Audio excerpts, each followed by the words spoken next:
चला तर मग मित्रांनो, वेळ झाली आता व्लॉग तयार करण्याची. आता खूप दिवसानंतर व्लॉग मी टाकत नाही, पण आता टाकायला सुरुवात केली. फेसबुकला पण मी टाकतो बरं का आता व्लॉग. आम्ही चालू शेतामध्ये मस्तपैकी. आज काही माझी गाडी घेत नाही, आज पप्पाची गाडी घेऊन जाऊ. आणि पप्पाची गाडी अशी पण खराब आहे, चिखलामध्ये टाका काही करा चालत राहील. आता निघू आता आम्ही. आईन त्यांना बसमध्ये बसून देतो आणि या गाडीवर भाऊ आणि मी जाणार आहे. व्हिडिओमध्ये लागेल राहा मित्रांनो. भाऊ आणि मी इथे मस्त उभा आहे आणि आईन ते मस्त मागच्या बसने येत आहे. ते बघा आता मग बस येते.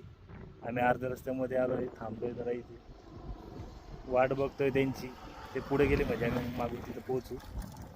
बघा आता बस येईल पाठीमागून. ट्रॅक्टर पण मध्येच उभे आहे, हे बघा वडनेर बस आहे. आणि बसला काही निघता येत नाही तिथून. भाऊ फोन करतोय उतरा म्हणे ते गाडीमधून. गाडीमध्ये उभी, कारण की आम्हाला इथून जायला, शेतातून जायला रस्ता इथून आहे मित्रांनो. इथून शॉर्टकट आहे आम्हाला जायला पुढे आमच्या शेतामध्ये जायला. इथून शॉर्टकट आम्हाला जायला होतं, त्यामुळे आई पप्पांना बोललो आधी इथं उतरून घ्या तुम्ही. ट्रॅक्टरवाल्यांमध्येच गाडी उभी केलेली होती. आई आणि भाऊ तिथून शॉर्टकट जात होते. पप्पाला म्हटलं तुम्ही गाडीवर बसा, आपण चालू. रस्त्यामध्ये ट्रॅक्टर उभा असल्या कारण आम्ही कंडक्टर ड्रायव्हर आम्ही लोटलं, म्हटलं त्यांना पण थोडी मदत करून टाकू ट्रॅक्टर लोटण्यासाठी. लवकर या, आम्ही इथं गोणी घेऊन उभे. हे बघा ही गोणी 50 किलोची गोणी मित्रांनो. आपण कोणी मी पोंगा खातो मित्रांनो. मस्त तुम्ही पण खाजा मित्रांनो, पोंगे मस्त लागतं खायला. आता मला या पाण्यातून जायचं आहे. पोंग्याची चार्जिंग पाहून घ्या किती आहे, पोंग्यामध्ये पॉवर किती राहते. एक पोंगा खाणारा माणूस इतकी मोठी गोणी उचलणार आहे.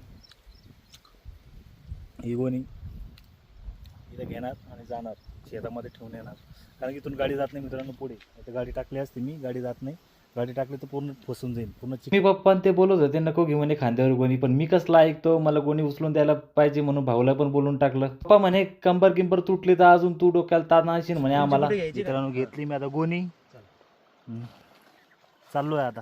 मित्रांनो तुम्हाला माहितीच आहे मी तो कोणाचा ऐकत नाही. भावाला बोललो मोबाईल पकड. आणि मित्रांनो शेतात जाण्यासाठी एकदम रस्ता एकदम खडतळ होता, पाणी एकदम शेवाळ वगैरे होतं, त्या पाण्यामध्ये पाय वगैरे सटकत होते माझी. म्हटलं हळूहळू जाऊ पप्पा, तुम्ही मला पाठीमागून फक्त सपोर्ट द्या, गोणी वगैरे पडायला नको त्या हिशोबाने. मित्रांनो आणली गोणी इथपर्यंत. बघा पोंग्याची पावर, पोंगा खाल्ला मी. याला आता काही उचलता येत नाही. पहिले काकडी आम्ही शेताला खाल्ले येईपर्यंत मित्रांनो चॅनल सबस्क्राईब करा, फॉलो करायचा.